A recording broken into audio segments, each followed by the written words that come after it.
Hello everyone and welcome back to the channel. My name is Lollipop and today I am so excited to finally be back on my 2020 Trek Marlin 5 after being out of town for about 2 weeks. But thankfully I was able to make a lot of videos while I was out of town still, and I'm really happy that you guys are liking my videos, and feel free to still comment and leave any suggestions on my videos if you have any, and I'll definitely take them into account. But basically, while I was out of town, I did have a lot of time to think about what trails I'm going to be riding on this bike and what order to go to them in.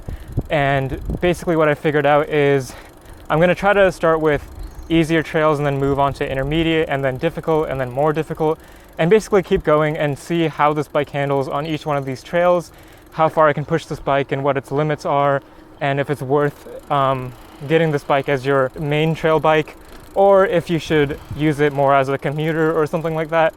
So we're going to be figuring out all that stuff in these trail riding videos. And then a lot of you probably have heard that the 2021 Trek bikes are out now, and there is a 2021 version of this bike, the Trek Marlin 5. And if you're wondering what the changes are from my bike to that new one, you can watch my Marlin comparison video from 2020 to 2021. I cover the Marlin 5, 6, and 7 in that video, so you can see all the changes. But for the sake of this video, real quick, I'll just say that basically the Marlin 5 has had no new updates for 2021 that actually impact the ride quality of the bike. So if you're looking to see how the 2021 version rides or the 2020 version of the bike, you can totally still watch these videos and get a great idea of how this bike will handle on trails and the road and other things like that I will make videos on.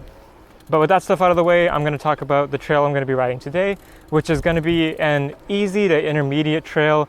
Not quite intermediate yet since it has a lot of paved and flat portions, but it definitely does have some bumpy stuff, some technical things that you have to go around, and it can be a really fun short trail if you live in the area in Folsom, California. And if you do happen to live in the area, I'll show a map of it and the route I'm going to be taking and stuff like that. It's shorter than the first trail I rode in my introductory video, the Folsom Lake College Trail, but it's definitely pretty fun too. And in my opinion, it is a little bit more difficult than that Folsom Lake College Trail. That first trail I rode was basically, I would say, like a pretty beginner easy trail that any like beginner mountain biker can ride without any worry. It did have some turns and some like incline and downhill portions, but for the most part it was an easy trail. This one is a little bit more difficult, so we're going to see how this Marlin 5 handles that. But basically this trail starts at a neighborhood in Folsom and then runs through the park, and you kind of have to cross the street before continuing the trail on the other side. And then the trail eventually connects to Willows Creek Trail, which is a bike trail, but it's more of a fully paved road bike or hybrid bike trail, so I'm not going to be focusing on that one in any of these videos since you can just ride it on a road bike. I'm definitely going to be focusing on the gravel and, in my opinion, the funner parts of the trail, which a mountain bike is actually intended for. Okay, so we start here in this alleyway and this is Amos P. Catlin Park. As you can see, it's pretty paved right now, but a lot of people have made these areas which you can go on which are pretty bumpy but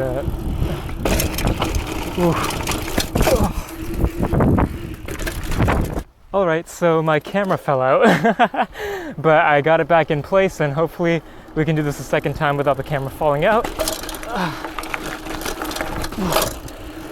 Oh boy. All good.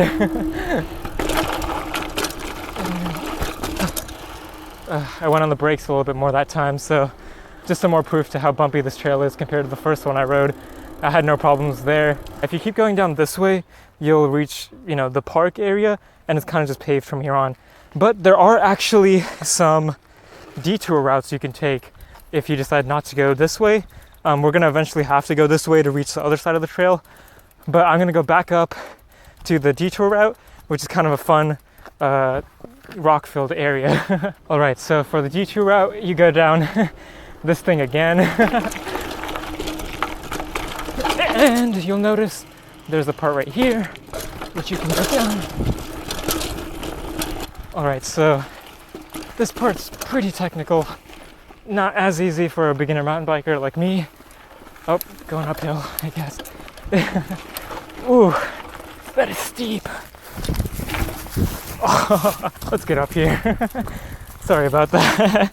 Yeah, this part of the trail isn't really like that well made or anything. It's kind of just more for fun. And there's a lot of low-hanging trees and stuff like that that you gotta be careful. But once you get that stuff out of the way, you can kind of continue. It doesn't really go that far, it's kind of just for fun. Okay, we'll do it. This isn't much of a...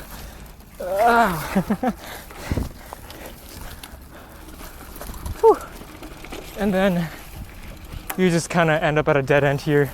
You can go up that way, reach the trail again. But what I'm gonna do is take my bike back up past these annoying leave areas that are kind of hard to get by, especially with these wide handlebars. That's not that easy. Oh. But, you know, once you're kind of up here at this kind of flatter area, it might be kind of fun to go down that slope. So let's see if the Marlin can handle that. Okay, I'm just gonna go fast and go down this downhill portion and see if that works. Let's hope I don't fall off. Ooh, nice. Whew, made it. Not sure how steep that looked on camera, but it was kind of like a 6-foot drop, I'd say. It's pretty... Man, I'm just falling off my bike constantly today. Usually when I ride this trail, I don't fall off that much. Probably because when I was away for 2 weeks, all I did was eat and stare at my computer. So I lost a lot of my endurance and skills. All right, so after you jaywalk the street, you'll end up at a few different trailheads. But I like to usually go on this one.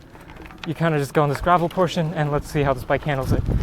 All right, guys, so after riding this trail my first time, I fell like a lot just because it's been 2 weeks since I've ridden this trail, or any trail for that matter. But basically, I fell a lot in the first take.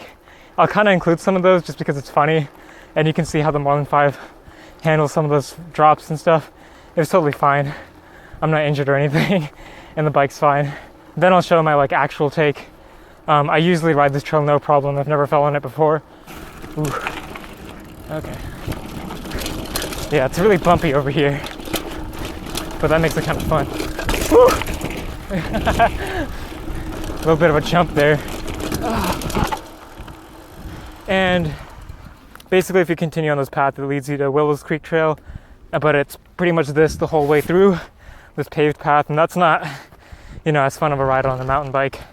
So we're gonna take a little bit of a detour right here.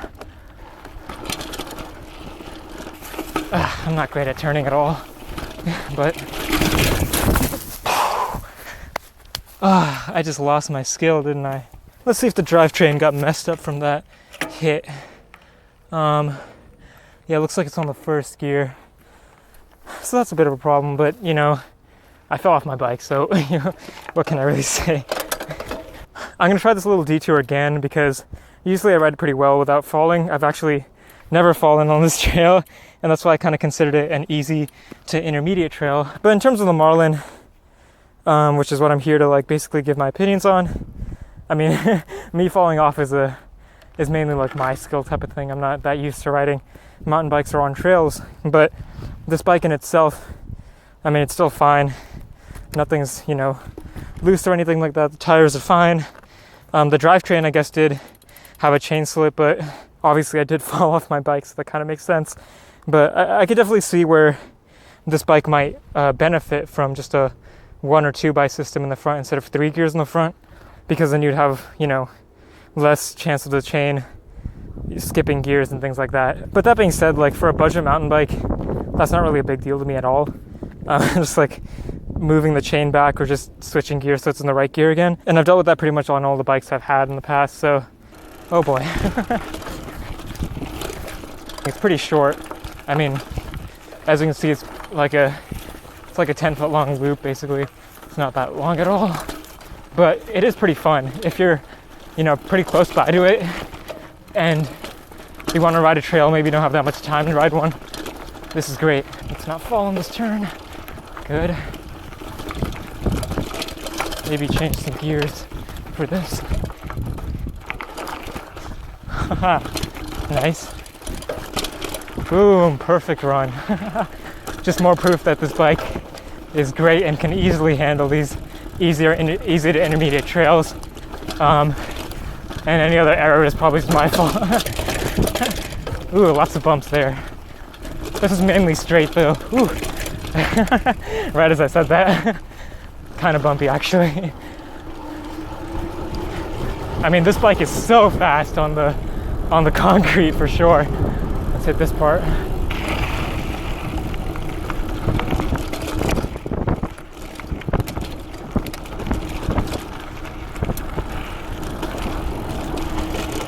And brake.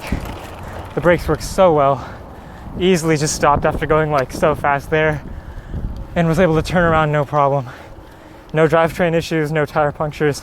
Let's try going uphill on this section now and see how the bike handles that. Yeah, uphill I definitely have a lot more control since I'm not going as fast for sure. I can kind of watch out for these bumpy rocks and not fall over. Which just proves to me more that me falling off the bike isn't really the bike's problem. It's mine. But yeah, that's pretty much the extent of this trail. I hope you guys enjoyed the video, and if you have any comments or suggestions, like I mentioned before, please leave them and I'll try my best to implement them in my next video. Basically what I was trying to prove in this video was that this Trek Marlin 5 can handle easy to intermediate trails, as well as obviously the road for commuting and things like that. And in my opinion, I think that's definitely been proven.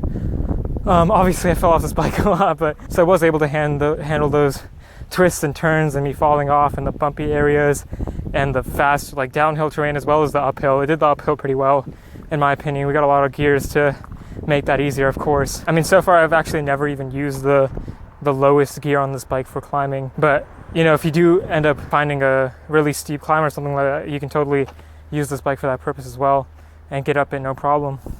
But yeah, I think that's all I have to say for this video. I hope you enjoyed me falling around and trying to review this bike. And next time we should be hitting an intermediate trail, an actual intermediate trail. I'll definitely wait a little bit before that one and keep practicing on this trail and some other ones to make sure I bring my skills back up again. But yeah, besides that, thank you guys so much for watching and keep biking.